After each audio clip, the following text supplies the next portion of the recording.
غزہ ایک دنیا میں ایک واحد ایسا مقام بنا ہے جہاں پر سب سے زیادہ لوگوں کے ہاتھ اور پیر کٹے ہوئے ہیں، اور بنیامین نتنیاہو جہنم کا کتا ہے، وہ ضرور جہنم میں جلے گا۔ اللہ کے رسول صلی اللہ علیہ وسلم نے اپنے حجۃ الوداع کے خطبے میں فرمایا تھا کہ کمزوروں کو کھانا کھلاؤ، کمزوروں کو عزت کا لباس پہناؤ۔ تو اگر آج لوگ رسول اللہ صلی اللہ علیہ وسلم کے اس ارشادات کو بھول چکے ہیں، مجھے یقین ہے کہ دنیا ان کو بھلا دے گی۔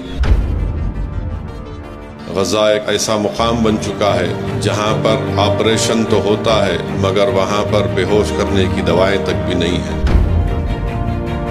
ہماری بیٹیاں بچوں کو پیدا کر رہی ہیں تو بغیر کسی طبی امداد کے، یا اگر ہے بھی تو بالکل محدود طبی امداد ان کو ملتی ہے، اور ٹینٹوں کے نیچے ان کا علاج ہو رہا ہے۔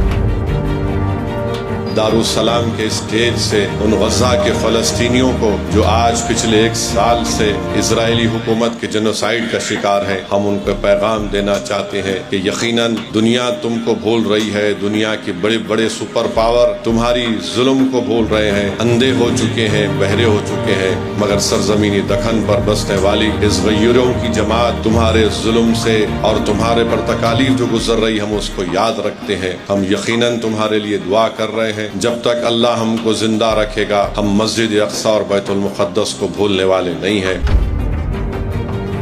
ہم ہماری حکومت سے بھی مطالبہ کرتے ہیں کہ بھارت کی حکومت جو ہمیشہ فلسطینیوں کا ساتھ دیتی آئی ہے، آج ایسے موقع پر ہماری حکومت کی ذمہ داری ہے کہ وہ اس جنوسائیڈ کو رکوائے، بلکہ غزہ میں اس کھانے کو پہنچائے جو لوگ بھوک اور فاقہ کشی میں وہاں پر اپنی زندگی کو گزار رہے ہیں۔ پر آج آپ اور ہم عید کی خوشیاں منا رہے ہیں، وہیں پر بے حد ضروری ہے کہ ہم غزہ کے ان مظلوم فلسطینیوں کو بھی یاد رکھیں، جہاں پر پچھلے 1 سال سے زیادہ عرصہ ہو چکا ہے، جہاں پر 10 لاکھ سے زیادہ لوگ بے گھر ہو چکے ہیں، جہاں پر 60,000 سے زیادہ لوگوں کی موت ہو چکی ہے، اور غزہ ایک دنیا میں ایک واحد ایسا مقام بنا ہے جہاں پر سب سے زیادہ لوگوں کے ہاتھ اور پیر کٹے ہوئے ہیں۔ غزہ ایک ایسا مقام بن چکا ہے جہاں پر آپریشن تو ہوتا ہے مگر وہاں پر بے ہوش کرنے کی دوائیں تک بھی نہیں ہیں۔ غزہ ایک ایسا مقام بن چکا ہے جہاں پر ٹینٹوں کے نیچے ظالم اسرائیلی حکومت کے ظلم اور بربریت کی وجہ سے علاج اگر ہوتا ہے تو ٹینٹوں کے نیچے ہوتا ہے۔ ہماری بیٹیاں بچوں کو پیدا کر رہی ہیں تو بغیر کسی طبی امداد کے، یا اگر ہے بھی تو بالکل محدود طبی امداد ان کو ملتی ہے، اور ٹینٹوں کے نیچے ان کا علاج ہو رہا ہے۔ آج وہ مظلوم قوم دنیا کو پکار کر تو تھک گئی، کوئی ان کی مدد کے لیے نہیں پہنچا، مگر ہم سلام کرتے ہیں غزہ کے ان غیور فلسطینیوں کے، ان کے عزم کو، ان کے حوصلوں کو، کہ مسجدیں ظالم اسرائیلی حکومت نے بمباری کر کے اس کو شہید کر دیا، ان کے گھروں کے ڈھیر پڑے ہوئے ہیں، انبار پڑے ہیں بمباری کی وجہ سے، مگر وہ بقرعید کو ہی منا رہے ہیں۔ وہ اللہ سے اپنے اس واسطے کو کمزور نہیں ہونے دیے بلکہ اس کو اور مضبوط کیے ہیں۔ میرے عزیز دوستوں اور بزرگوں، کل ایک ویڈیو میں دیکھ رہا تھا، کسی شخص نے مجھے بتایا کہ ہمارے وطن عزیز بھارت میں جو ایمپرو گلوکوز بسکٹ کا ایک پیکٹ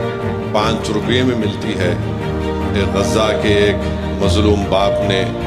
اپنی اولاد کی بھوک کو مٹانے کے لیے اس کو 2,300 روپے میں خرید کر اپنے معصوم بچے کے لیے لے کر آتا ہے۔ آپ اندازہ لگائیے کہ ایک ایسی جگہ جو ایسی جگہ پر غزہ ہے جہاں پر اطراف و اکناف میں کئی ممالک ہیں، اور یہ دنیا بڑی درس دیتی ہے ہیومن رائٹس کی، یہ دنیا بڑی درس دیتی ہے کہ ٹیررزم کو ختم کرنا ہے، مگر جب فلسطینیوں پر ظلم اور بربریت یہ ظالم اسرائیلی اور یہ جہنم کا کتا بنجمن نتنیاہو کرتا ہے تو دنیا اندھی اور گونگی ہو جاتی ہے۔ آج آپ دیکھتے ہیں کہ جو ان کو کھانے کی امداد غزہ میں دی جا رہی ہے، ان سے کہا جا رہا ہے کہ تم اپنے گھروں سے نکل کر 8-8 کلومیٹر چل کر تم اپنے لیے، اپنے افراد خاندان کے لیے کھانا لے کر آؤ، اور راستے میں یہ ظالم اسرائیلی حکومت کی فوجیں ان کو گولیوں کا نشانہ بناتی ہے۔ مجھے یقین ہے کہ انشاءاللہ تعالی اللہ سبحانہ و تعالی ان کی ضرور مدد کرے گا۔ اگر آج دنیا میں کوئی ایسا مرد مجاہد نہیں ہے جو ان کی مدد نہیں کر رہا ہے تو کوئی کسی کی ضرورت نہیں ہے، اللہ ہمارے لیے کافی ہے۔ وہی غزہ کے لوگوں کی زبانوں سے ہم سنتے ہیں کہ ہم پکار پکار کر تھک گئے، مگر ہم اپنے اللہ کو پکار پکار کر کبھی نہیں تھکیں گے۔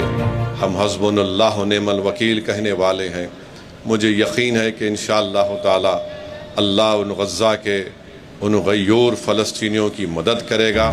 اور ضرور انشاءاللہ تعالی یہ ظالم اسرائیلی حکومت کا اللہ سبحانہ و تعالی ان کو کمزور کرے گا، اور بنیامین نتنیاہو جہنم کا کتا ہے،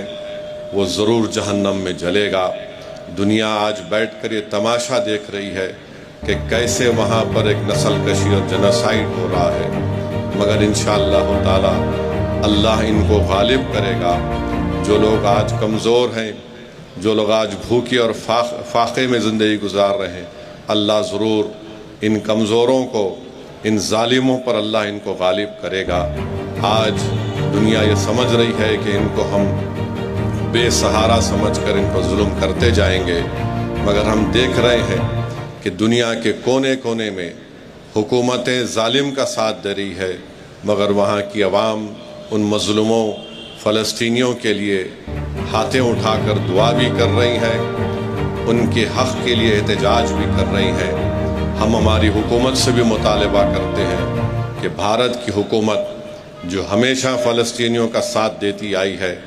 آج ایسے موقع پر ہماری حکومت کی ذمہ داری ہے کہ اس جنوسائیڈ کو رکوائے، بلکہ غزہ میں اس کھانے کو پہنچائے جو لوگ بھوک اور فاقہ کشی میں وہاں پر اپنی زندگی کو گزار رہے ہیں۔ افسوس اس بات کا ہوتا ہے کہ غزہ میں اسرائیلی حکومت نے جو ڈرگز بیچنے والے، جو سابقہ میں آئسس، داعش جیسے ٹیررسٹ تنظیم سے وابستہ تھا، اس کو چھوڑ کر غزہ میں لوگوں کو قتل کروا رہی ہے۔ مجھے یقین ہے کہ اللہ سبحانہ و تعالی اس ظلم کا خاتمہ کرے گا، مگر میری اور آپ سے دعا ہے کہ ہم غزہ کے ان مظلوم فلسطینیوں کے لیے بھی دعا کریں کہ اللہ ان کی مدد فرمائے، اللہ غیب سے ان کو رزق عطا فرمائے، کیونکہ اللہ رزاق ہے۔ جو آج حکومتیں جن کے پاس سب کچھ ہے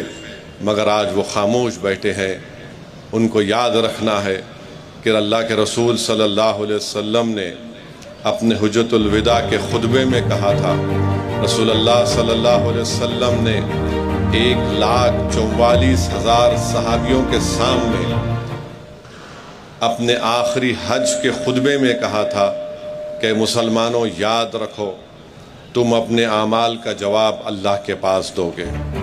اللہ کے رسول صلی اللہ علیہ وسلم نے فرمایا تھا، یاد رکھو تم سب کو اللہ کے سامنے پیش ہونا ہے اور تم کو اپنے اعمال کا جواب دینا ہے۔ اللہ کے رسول صلی اللہ علیہ وسلم نے اپنے حجۃ الوداع کے خطبے میں فرمایا تھا کہ کمزوروں کو کھانا کھلاؤ، کمزوروں کو عزت کا لباس پہناؤ۔ تو اگر آج لوگ رسول اللہ صلی اللہ علیہ وسلم کے اس ارشادات کو بھول چکے ہیں، مجھے یقین ہے کہ دنیا ان کو بھلا دے گی، مگر ہمارا کام یہ ہے کہ ہم اپنے حوصلوں کو پست ہونے نہ دیں، بلکہ کثرت سے ہم اپنے اللہ سبحانہ و تعالیٰ سے اپنے رشتے کو مضبوط رکھیں اور ان فلسطینیوں کے لیے ہم دعا کرتے رہیں۔ ہماری دعا ضرور انشاءاللہ تعالیٰ رنگ لائے گی، بلکہ ہم دارالسلام کے اسٹیج سے ان غزہ کے فلسطینیوں کو جو آج پچھلے 1 سال سے اسرائیلی حکومت کے جنوسائیڈ کا شکار ہیں، ہم ان کو پیغام دینا چاہتے ہیں کہ یقیناً دنیا تم کو بھول رہی ہے۔ دنیا کی بڑے بڑے سپر پاور تمہاری ظلم کو بھول رہے ہیں، اندھے ہو چکے ہیں، بہرے ہو چکے ہیں، مگر سرزمینی دکن پر بسنے والی اس غیوروں کی جماعت تمہارے ظلم سے اور تمہارے پر تکالیف جو گزر رہی ہم اس کو یاد رکھتے ہیں۔ ہم یقیناً تمہارے لیے دعا کر رہے ہیں، جب تک اللہ ہم کو زندہ رکھے گا ہم مسجد اقصی اور بیت المقدس کو بھولنے والے نہیں ہیں۔ ہم مسجد اقصی اور بیت المقدس کی کامیابی کے لیے دعا کرتے آئے ہیں۔ ہم غزہ کے فلسطینی مسلمانوں کے ان کے حقوق کی، ان کی ایک ڈگنیٹی کے لیے جو جدوجہد ہو رہی ہے، مجلس اس کے ساتھ کھڑی ہے، اور مجھے یقین ہے کہ انشاءاللہ تعالی اللہ سبحانہ و تعالی ان کو غالب کرے گا۔